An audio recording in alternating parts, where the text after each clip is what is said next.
अस्सलाम वालेकुम वरहमतुल्लाहि वबरकातुहू। इस्तकबाल आप सबका हमारे चैनल अरब हवाई यात्रा में लेकर हाजिर हूँ ओमान के लिए ट्रैवल गाइडलाइन। बहुत सारे लोग हैं जो ये पूछ रहे हैं कि ओमान अगर हम जाना चाहें तो किस तरह से जा सकते हैं भारत से स्पेशली।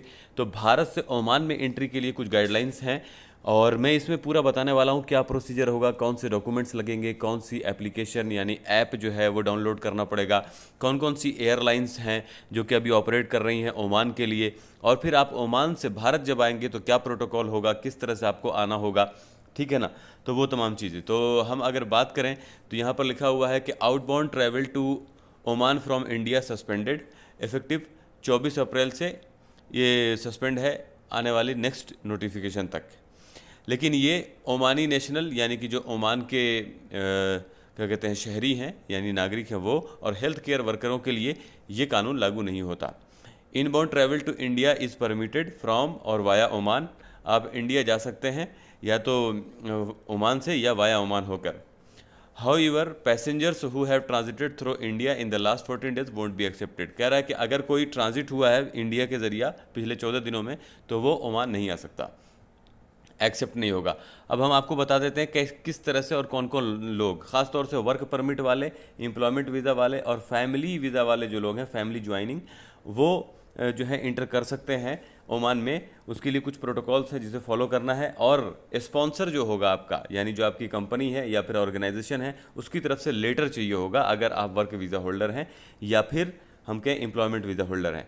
हम बता दें आपको सबसे पहले कि यहाँ पर कौन कौन सी एयरलाइंस हैं जो कि ऑपरेट कर रही हैं। तो एयर इंडिया है, एयर इंडिया एक्सप्रेस है, ओमान एयर है, कतर एयरवेज़ है, इंडिगो एयरलाइंस है, एमिरेट एयरलाइन है, गो एयर है, सलाम एयर है। ठीक है ना।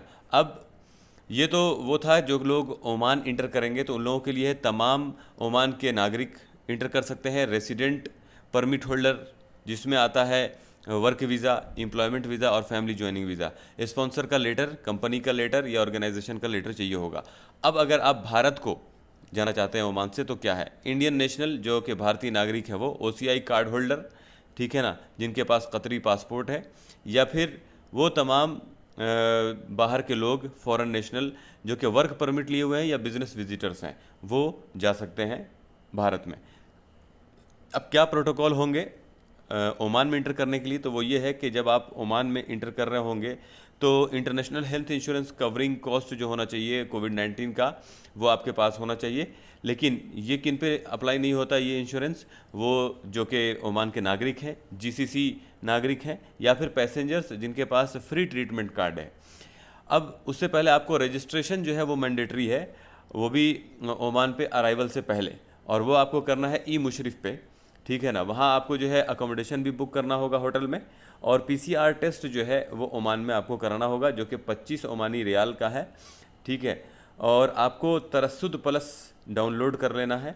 एयरलाइन जो है उनको बताया गया है कि जो बंदा ये तमाम रिक्वायरमेंट को पूरी नहीं करता उसे वो लोग जो है चेक इन ना कराएं, यानी कि प्लेन में जाने की इजाज़त नहीं दी जाए। दूसरा, तमाम पैसेंजर जो कि सल्तनत ऑफ ओमान आएंगे उन तमाम को कोविड-19 आरटी-पीसीआर टेस्ट जब वो पहुंचेंगे वहां तो उन्हें कराना होगा। तरसुद प्लस ब्रेसलेट होना चाहिए। क्वारंटाइन जो है 7 दिन का होगा और 8वें दिन आप लोगों का कोविड-19 पीसीआर टेस्ट होगा। ठीक है ना। आरटी-पीसीआर टेस्ट मैंडेटरी है, वो भी विद सील, सिग्नेचर और क्यूआर कोड के साथ 72 घंटा पहले और फ्लाइट से 8 घंटा पहले। ठीक है ना। Less than 8 hour 96 hour for flight. कह रहा है कि 96 घंटा फ्लाइट के लिए है और more than 8 hours prior departure. कह रहा है कि 8 घंटा ज़्यादा से ज़्यादा पहले डिपार्चर के आपके पास ये होना चाहिए। ठीक है। अब इंडिया ट्रैवल करने के लिए क्या ज़रूरत है, तो 72 घंटा पहले का इशू किया हुआ आरटी-पीसीआर टेस्ट नेगेटिव होना चाहिए। सेल्फ डिक्लेरेशन फॉर्म, वो भी ऑनलाइन एयर सुविधा पोर्टल पर आपको नेगेटिव कोविड-19 आरटी-पीसीआर टेस्ट जो है वो अपलोड करना है। उसके बाद अगर आप क्वारंटाइन से छूट चाहते हैं तो वो भी कुछ केसेस हैं जिसमें आपको छूट मिल सकती है, जैसे फैमिली में डेथ हो गई हो या फिर वो भी आपको जो है सफ़र करने से 72 घंटा पहले ये अप्लाई करना है। ठीक है, अगर आप महाराष्ट्र में इंटर कर रहे हैं तो आपको 7 दिन इंस्टीट्यूशनल क्वारंटाइन होना ही होना है, इसमें आपको कोई छूट नहीं मिलेगी, और 7 दिन होम क्वारंटाइन होना है। रजिस्ट्रेशन मैंडेटरी है ओसीआई कार्ड होल्डर के लिए, वो भी इंडियन एम्बेसी के साथ। क्वारंटाइन ड्यूरेशन जो है ओमान में वो 14 दिन का होगा होम क्वारंटाइन, इंडिया में 14 दिन का home quarantine. Mandatory RTPCR negative test होना चाहिए। 7 दिन पेड आईक्यू यानी कि इंस्टीट्यूशनल क्वारंटाइन महाराष्ट्र में होगा मैंडेटरी, और ये रूल जो है स्टेट वाइज जो है वो बदलता रहता है। ठीक है, अब आपको मैं यहाँ पर लिंक है वो सारे लिंक भी मैं शेयर कर दूँगा।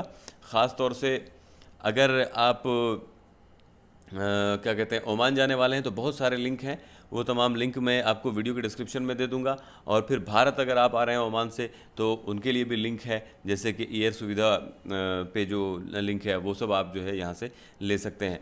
तो ये तमाम प्रोटोकॉल है, इसे अगर आप फॉलो करते हैं, आपके पास कंपनी का दिया हुआ लेटर अगर आ जाता है, मेल वो कर देते हैं और आपको वो बुलाना चाहते हैं, तो आप आसानी से इंटर कर सकते हैं। उम्मीद करता हूँ आप तमाम हजरात को ये अपडेट ज़रूर पसंद आएगा। मिलता हूँ फिर एक लेटेस्ट अपडेट के साथ, तब तक के लिए अस्सलाम वालेकुम, दुआओं में याद रखें।